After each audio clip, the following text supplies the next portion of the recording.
word of the Lord came unto me, saying, Son of man, when I bring the sword against the land, and the people of that land take a man, and make him their watchman, then if this watchman sees the sword coming upon the land, and he does not sound the trumpet, so that the people might be warned, then if the sword comes and takes the life of any man among them, that man shall be taken away in his iniquity. But I will hold the watchman accountable for his life. His blood shall I require at the watchman's hand. Now as for you, son of man, I have made you a watchman.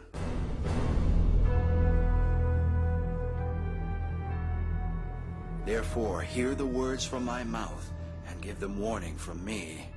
If I say to the wicked man, O wicked man, you shall surely die, and you do not speak to warn him, that he might turn from his wicked way to save his life, that same wicked man shall die in his sin, but his blood shall I require at your hand.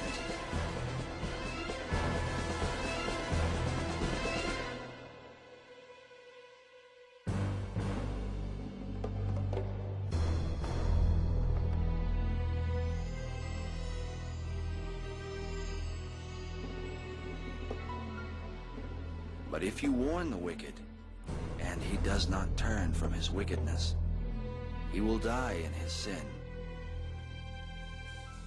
But you, O Son of Man, shall have delivered your soul.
Assemble yourselves and come, all ye nations, and gather yourselves together round about. Let the nations be wakened and come up to the valley, for there will I sit to judge all nations.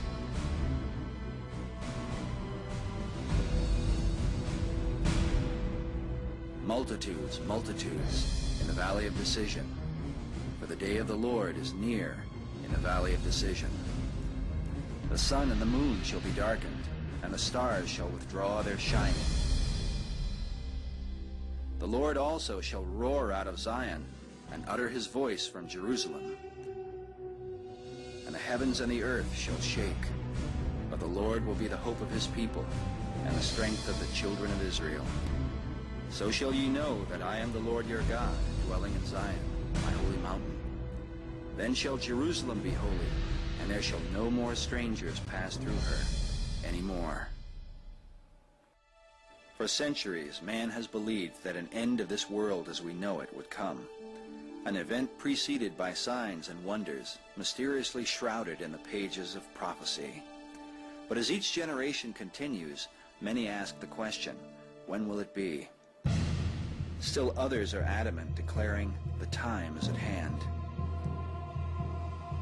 Bible researchers say that Armageddon is near, and the signs of its happening are increasing every day. Scholars point from the Bible to the newspapers and claim to witness the fulfillment of words scrawled on parchment long ago. But what are they finding? Some say the world is coming together as one, and that this one world will mark the beginning of the end. Man is going back to the Tower of Babel, where all the peoples of the earth were of one speech, and so nothing which they imagined to do would be withheld from them. Man is to unify and build his own stairway to heaven.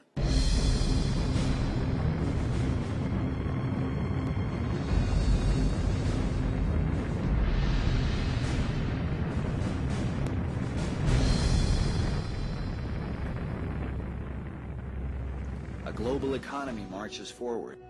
The United Nations cry peace and campaign for world government. Meanwhile, the Pope goes forth as the supposed vicar of Christ to gather all nations into a one-world religion. Joining hands with Buddhists, Hindus, voodoo priests, and witch doctors, he tells them, we are all praying to the same God. Can these things be setting the stage for what the Bible declared centuries ago? Well, the world, everybody has multiple good reasons for believing the Bible. You can't escape the Bible. The Bible is primarily prophecy. I think 29% of the Bible is prophecy.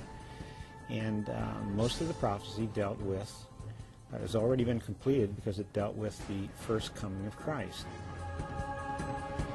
Isaiah 46, 9 and 10, God says that he will use prophecy to prove his existence and to prove that the Bible is his word.